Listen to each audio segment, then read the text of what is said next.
Hey guys, it's Holly. Welcome back to my channel, which is about my life, my lifestyle, and a little bit of randomness in the mix. So, good to see you guys for another car video. It's been a while. So, I wanted to address the Whole30 diet today. So, those of you that watch my videos probably know that I've done quite a few videos on different types of diets. So, I don't know why I haven't done the Whole30 before, but I will do it now. This should be pretty brief and pretty basic.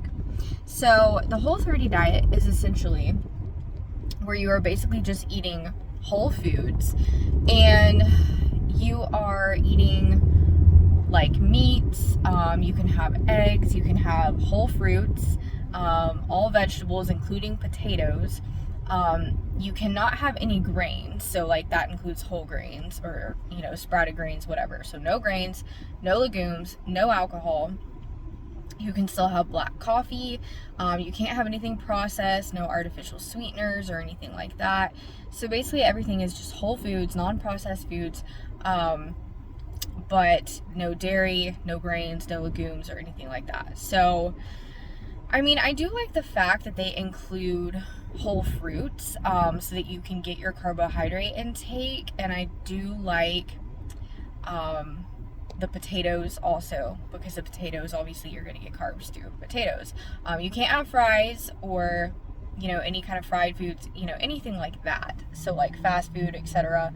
So basically the program is designed to kind of like be a lifestyle change and help people eat healthier in general. It's actually really not necessarily designed for weight loss. However, a lot of people will use it for weight loss, and obviously if you are used to eating in an unhealthy manner and you're used to eating foods that are processed and not whole foods, then yes, obviously you're probably going to lose some weight on the Whole30 diet. So what I do like about it is it does allow for fruits and potatoes, because you do need some carbohydrates in your diet, like I've said before so many times. And what I don't like about it though is that you cannot have any grains at all, because you don't want to be eating processed, like white breads, refined sugars, things of that nature, things that are not going to be good for you and that can spike your blood sugar and stuff like that. But I personally, and this is just my opinion and based on the research I've done and how I feel about it, but I really feel like whole grains are an important part of a diet for most people. And I don't know. I mean, this is just how I feel about it. But I do not like the fact that you cannot have any grains or legumes. I mean, legumes are another thing that they're just really healthy and really a good part of a diet. And they can be so incredibly nutrient dense. So I do not like that you have to eliminate those foods. And I think I'm just not a big fan of elimination diets in general. So I feel like it can be beneficial to an extent to try it short term, yes. Long term, I don't know that it would be the best thing. I don't really recommend it long term, and this is just my opinion. I'm not a dietitian or a nutritionist, like I always say, but I do like to address these different types of diets and talk a little bit about them and kind of share my opinions. So have I tried the Whole30? Yes, I have. It's been a really long time. I personally did not like the diet. I was not on it very long at all.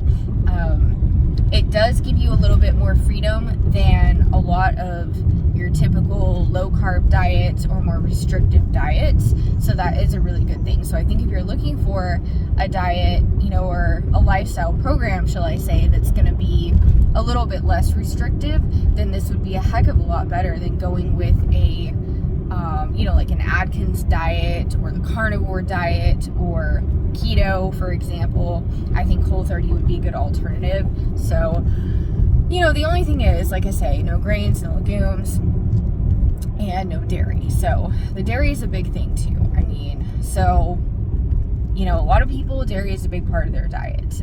Me personally, I eat a little bit. I am minimally lactose intolerant, so any dairy that I do consume is very high quality, organic, and just a very pure source. So I might consume things like kefir, things like yogurt that is completely like Greek yogurt that is unflavored, no sugar added, nothing like that. No fruit in it, just nothing in it, just completely plain.